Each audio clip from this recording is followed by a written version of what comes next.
Welcome to the second episode of our podcast's fourth season, Scary but True Campfire Stories, brought to you by Dudes Camping.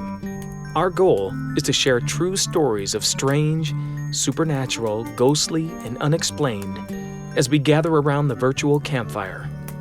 Or maybe you are sitting around a real campfire right now. Maybe you have a strange but true story you'd like to share. Email us at dudescampingstories@gmail.com with your own Bigfoot, UFO, ghost, conspiracy, or just unexplained supernatural story, and we'll consider it for broadcast. Don't forget to visit us on YouTube and Facebook at Dudes Camping. Close Encounters of the Second Kind. A close encounter of the second kind is similar to the first kind, where a UFO is observed at close range, but the second kind also involves a noticeable impact on the environment.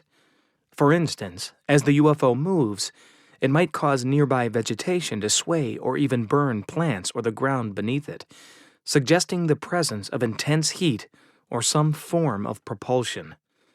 The key characteristic of this type of encounter is that the effects on the environment are distinct and directly related to the UFO's presence. For example, if a UFO is reported to have landed and unique ground impressions are found afterward, these markings will be unlike any that could be made by typical farm equipment or other common terrestrial sources. UFO researchers often investigate these physical traces meticulously, collecting samples of affected vegetation or altered soil. Analyzing these samples can potentially provide insights into the UFO's structure, function, or origin. They gather tangible evidence and hope that it might shed light on the mysterious nature of UFOs, their potential motive, the technology they employ, or the materials they are composed of, differentiating these encounters from mere sightings without physical residue. One of the most compelling close encounters of the second kind occurred on April 24, 1964, involving Lonnie Zamora, a police officer in Socorro, New Mexico. Zamora was chasing a speeding car when he heard a roar above him and saw a flame in the sky, which at first he thought was an explosion. Upon investigating, it led to tangible evidence and 4 impressions on the ground forming a quadrilateral, which seemed to be landing marks. The physical traces at the site and the credibility of Zamora as a witness lend significant weight to this encounter. Sit back, relax, and enjoy the Socorro incident. I remember that day in Socorro, New Mexico. It's kind of hard to forget something like that. The sun was high, casting these long shadows on the desert floor. I was driving my patrol car down a dirt road. My mind was focused on what I was doing. Typical, mundane afternoon shift. April 24th, 1964. I was a deputy sheriff, just doing my job, when something happened that changed my life forever.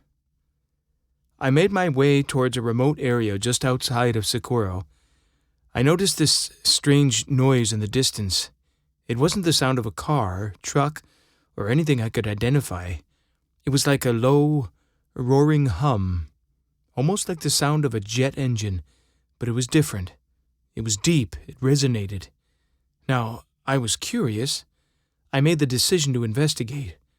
I turned my vehicle around and started driving toward the sound, which seemed to be coming from a nearby arroyo. As I approached, I noticed this thing on the ground. At first I thought it might be the kids from the high school out here fooling around. My heart was beating pretty fast. I didn't know if it was a crash or an emergency, but I was pretty excited. I parked my patrol car, got out, and walked towards whatever it was. Now, what I saw just didn't make any sense to me. There, in this clearing, was a plane, or craft, or machine like nothing I'd ever seen. It was oval, egg-shaped, about the size of a small car, with a smooth metal surface that reflected the sunlight.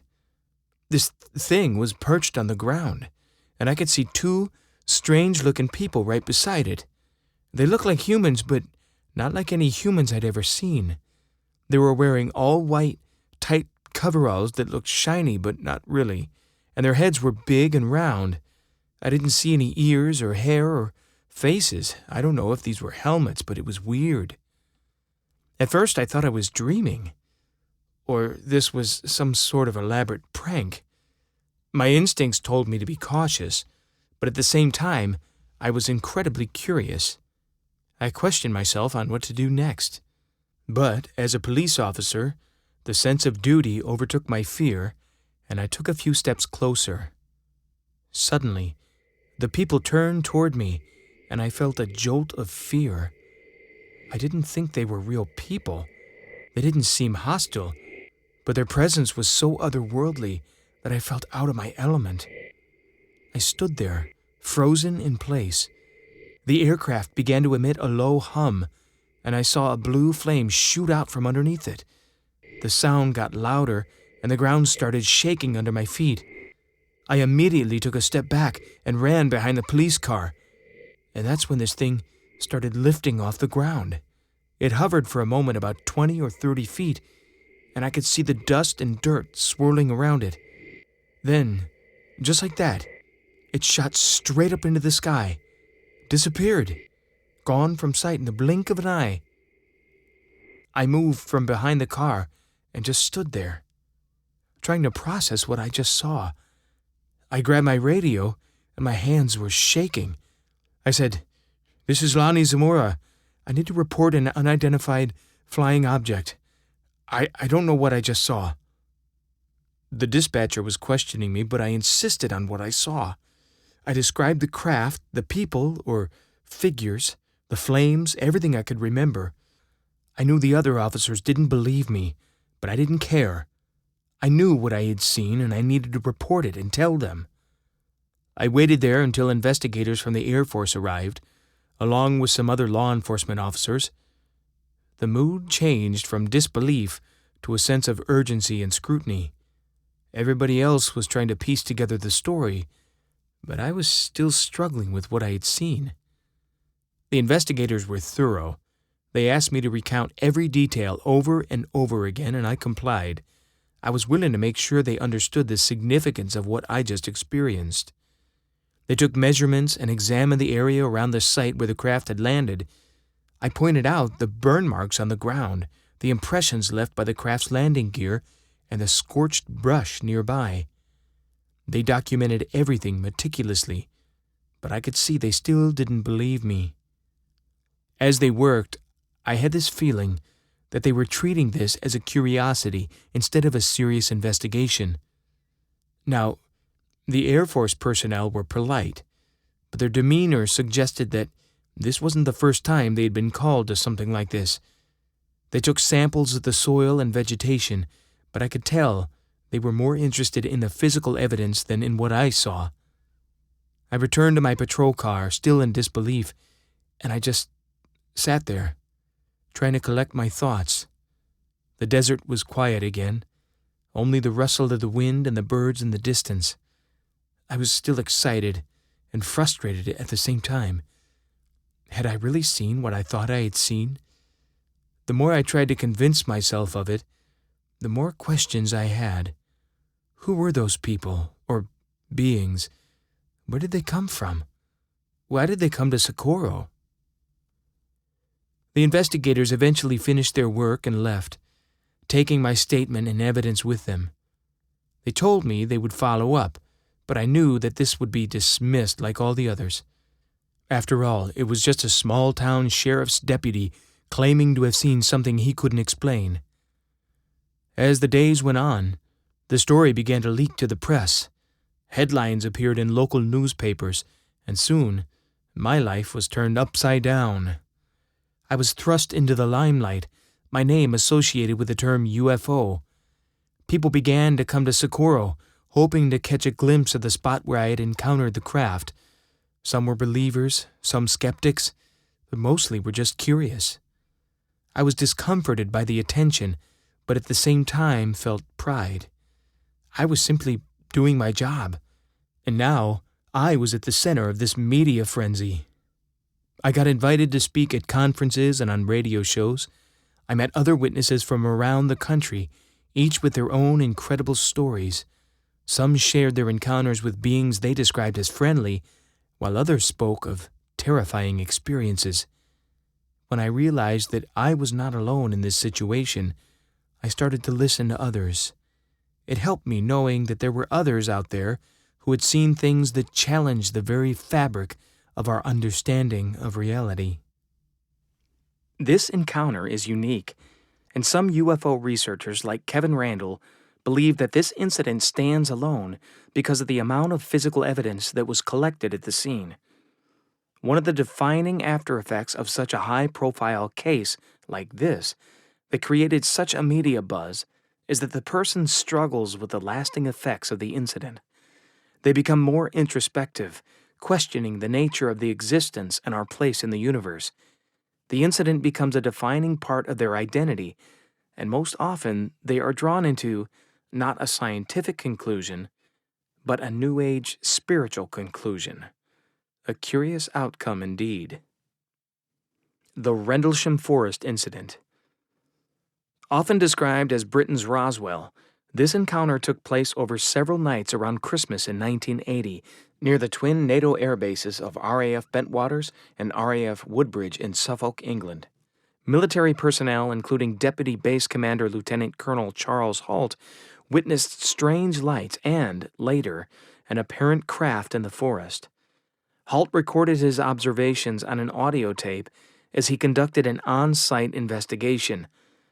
The personnel reported seeing a triangular craft moving through the trees, emitting a bright light and pulsing with a metallic appearance. The next day, they found 3 depressions in the ground at the sighting location, burn marks on the trees, and higher than normal radiation levels measured at the depressions and along the path where the craft reportedly moved.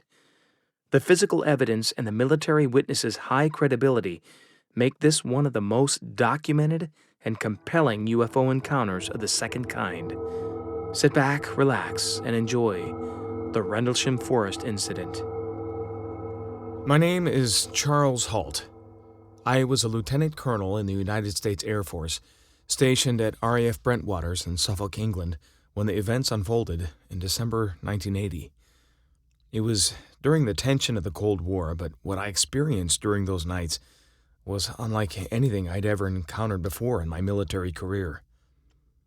It was late December. I was in the office when I received reports from security personnel that they had seen strange lights in the forest just outside the base.